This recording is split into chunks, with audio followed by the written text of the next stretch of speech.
Well then, it's now November the 5th and many Monster Hunter hardcore players are starting the detox process from overdosing on as much Wilds beta as we could jam in. Over the fistful of days we had access to first a PlayStation Plus exclusive single platform version and then a PlayStation 5, Xbox and PC multi-platform beta for Monster Hunter Wilds. Now begins the wait of what promises to be an aching 115 days, or if you like, 16 weeks, or 4 months, whichever makes it sound like less time to you, until the release day proper. Though I do expect we'll get another taste before then. Not another beta, as I've seen a few people predicting, no. I am expecting a demo this time, likely about 6 weeks before launch.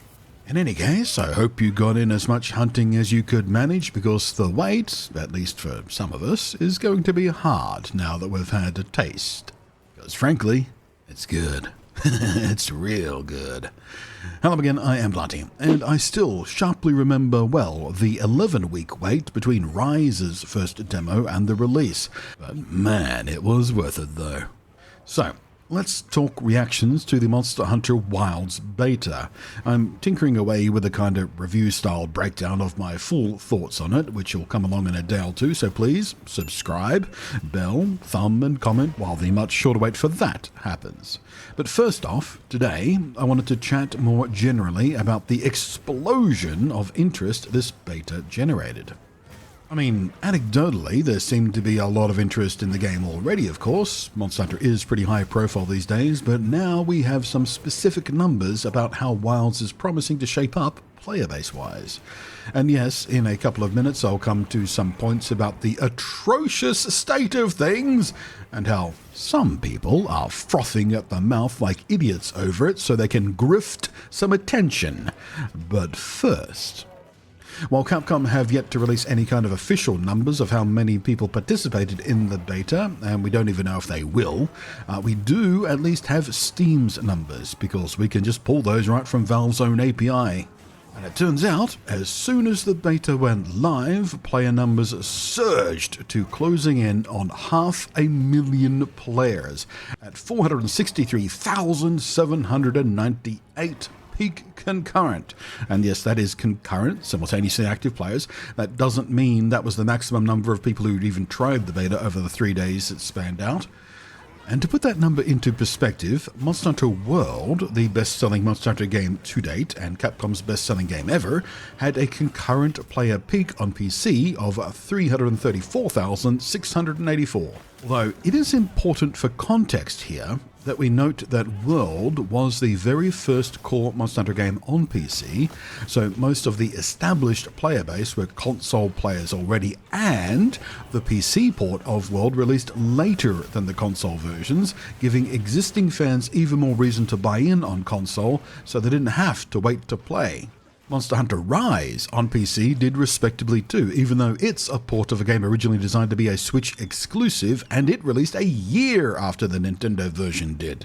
But Wilds will mark the first time a Monster Hunter game is not just releasing simultaneous multi-platform, but also includes, crucially, cross-play. So no one needs to worry about where their mates are playing the game if they want to play together. You can get it on your platform of choice and not worry that you're hamstringing yourself when it comes to multiplayer, which has been a huge issue. Even with the semi-simultaneous release of World, where Xbox and PlayStation versions launched at the same time while PC waited, I know many players whose platform of choice was made and dictated based on where someone else was going to be playing, as there was no crossplay with that.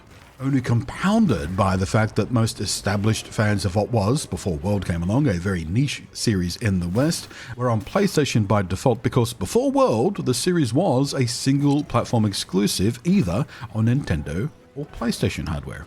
So PlayStation was always, by far, the most popular place to play World, leaving Xbox with a miserably small player pool for multiplayer, and PC players, while the numbers were pretty great, were late to the party and had to wait for every update and content patch to catch up too. So there was always a FOMO on PC. You know, you're missing out on the latest update, you're missing out on the latest monsters added, you're missing out on the latest content, you just had to wait for it to arrive. It was frustrating. And it undoubtedly hurt the number of people who picked it up on PC, at least while the game was receiving active updates. So it is going to be very interesting to see what happens with Wilds now that none of that matters anymore. It is a triple platform launch simultaneously all over the place, all over the world, on every platform, and giving players proper freedom of choice with cross-platform multiplayer. And of course, we can fully expect every update to be simultaneous on every platform. Otherwise, that cross-platform multiplayer wouldn't work, would it? If only some platforms had certain content, you wouldn't be able to cross-play. So what does that mean for the player base? Well, I'm personally predicting PlayStation will likely be the larger portion of players. Still, once more, it is statistically more likely for long-term fans to be PlayStation owners to begin with, thanks to the pre-World old schoolers and World's strength on that platform in particular. Plus the fact, as we've just seen in the beta, that between the consoles at least, the PlayStation version is in noticeably better condition, looking better, playing better, running better, which I've personally tested and made a video all about. And at least anecdotally, from what I've seen in community discussions in various places, the PlayStation version suffered fewer bugs and fewer crashes. Meanwhile, PC of course looks and plays significantly more pleasantly, if you have tough enough hardware, or at least know what the hell you're doing with settings, and are coming into it with the right expectations. It also seemed to suffer from some noticeable bugs. Bugs that, unfortunately for Capcom and unfortunately for the rest of us, are extremely funny to watch. So they have been widely shared online. Bugs which will more than likely not exist in the final version, of course, as the beta was built on unfinished code, obviously, but people are often not smart, and the discourse around these hilarious but troubling bugs will undoubtedly turn at least some people, the more casual PC gaming types, away from the PC version, worrying that it's more trouble than it might be worth, and opting for the lesser, but at least consistent and reliable, experience on PlayStation instead. That is the other reason I hope my prediction comes true and we get a demo about 6 weeks before launch, built from much newer code, so we can get a better look and better idea about the final state of the game.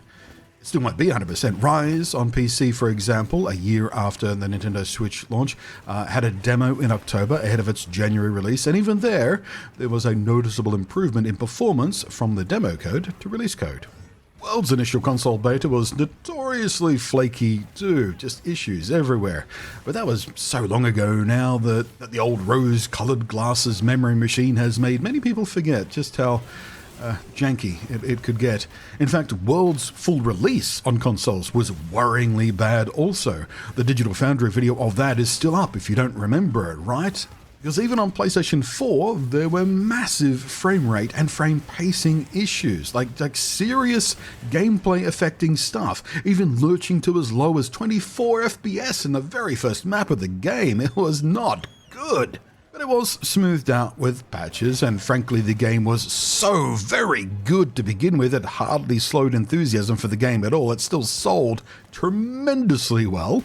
But I do worry that now, sort of 7 years on these days, the way gaming discussion, discourse, culture around rage-baiting tourists and incessant whining around video games, doing everything it can to drown out genuine enthusiasm from real players and turning every possible molehill into a Swiss Alps of controversies, just for engagement bait, I fear that it will be so much harder this time to cut through the droning noise of hater grifters and the moron audience they cultivate, even for Monster Hunter.